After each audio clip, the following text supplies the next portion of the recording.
Election പ്രചരണത്തിന് വേണ്ടി കോൺഗ്രസ് സ്വരൂപിച്ച പണം, ജനങ്ങളിൽ നിന്നും ശേഖരിച്ച പണം, സംഭാവനയായും അതുപോലെ തന്നെ ജനങ്ങളുടെ ആശീർവാദത്തോടു കൂടിയും സ്വരൂപിച്ച പണം, അത് ഫ്രീസ് ചെയ്തുകൊണ്ട് ബാങ്ക് അക്കൗണ്ടുകൾ മരവിപ്പിച്ചുകൊണ്ടുള്ള ഏകാധിപത്യ നടപടിയുമായി, ഫാസിസ്റ്റ് നടപടിയുമായി ഇവിടെ BJP മുന്നോട്ട് പോകുന്നു എന്നുള്ളതാണ് എടുത്തു പറയേണ്ട ഒരു കാര്യം. ഈ നടപടിക്കെതിരെയാണ് കോൺഗ്രസ് ഐക്യത്തോടെ ഇന്ത്യ മുന്നണിയിലെ എല്ലാ സഖ്യകക്ഷികളെയും കൂട്ടിക്കൊണ്ട് ഒരു വലിയ ബഹുജന പ്രക്ഷോഭം സംഘടിപ്പിച്ചിരിക്കുന്നത്.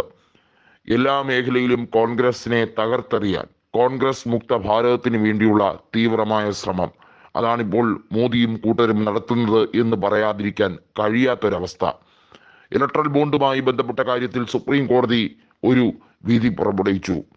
ഇത് ഭരണഘടനാപരമായിട്ടുള്ള കാര്യമല്ല, ഭരണഘടനാ വിരുദ്ധമാണെന്നും അതുപോലെ തന്നെ ഇലക്ട്രൽ ബോണ്ടുമായി ബന്ധപ്പെട്ട ആരൊക്കെ തുക സംഭാവന ചെയ്തു എന്നുള്ളത് വെളിപ്പെടുത്തേണ്ടതിന്റെ ഉത്തരവാദിത്തം ഉണ്ട് എന്ന് പറഞ്ഞപ്പോഴും ഇലക്ട്രൽ ബോണ്ട് വഴി 7000 കോടി രൂപയിലധികം സമാഹരിച്ച BJPയെ സംബന്ധിച്ചിടത്തോളം അത് ഒരു വലിയ ബുദ്ധിമുട്ടുള്ള കാര്യം തന്നെയാണ്.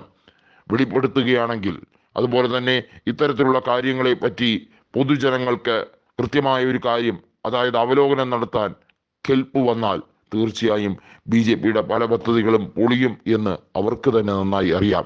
ഇലക്ട്രൽ ബോണ്ടുമായി ബന്ധപ്പെട്ട് വിവിധ രാഷ്ട്രീയ പാർട്ടികൾ പലരെയുമായി, പല കമ്പനികളിൽ നിന്നായി പണം വാങ്ങിയതുമായി ബന്ധപ്പെട്ട രേഖകൾ ഇതിനോടകം തന്നെ പല മാധ്യമങ്ങളും പുറത്തുവിട്ടിരുന്നു.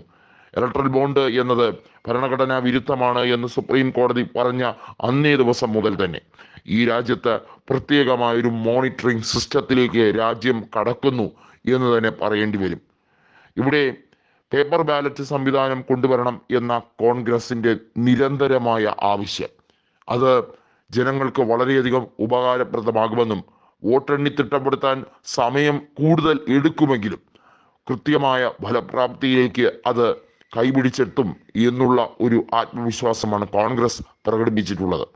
അത് ആ രീതിയിലേക്ക് കൊണ്ടുപോകാൻ തന്നെയാണ് കോൺഗ്രസിന്റെ കൃത്യമായ തീരുമാനം. പക്ഷേ അവിടെയും തടസ്സം നിൽക്കുന്നത് BJPയുടെ മുടന്ത ന്യായങ്ങളും മുട്ടാതർക്കങ്ങളുമാണ് എന്നുള്ളതാണ് കോൺഗ്രസ് പറയുന്നത്. രാഹുൽ ഗാന്ധി എങ്ങനെയും രാഷ്ട്രീയപരമായി നേരിടാൻ വേണ്ടി BJP പലരെയും ആയുധമാക്കി മുന്നോട്ട് വിടുന്നുണ്ട്. ഹിമന്ത ബിശ്വ ശർമ്മയെ പോലുള്ളവരെ രാഹുൽ ഗാന്ധിയെ അറസ്റ്റ് ചെയ്യിപ്പിക്കാൻ വേണ്ടിയുള്ള തീവ്രമായ ശ്രമം.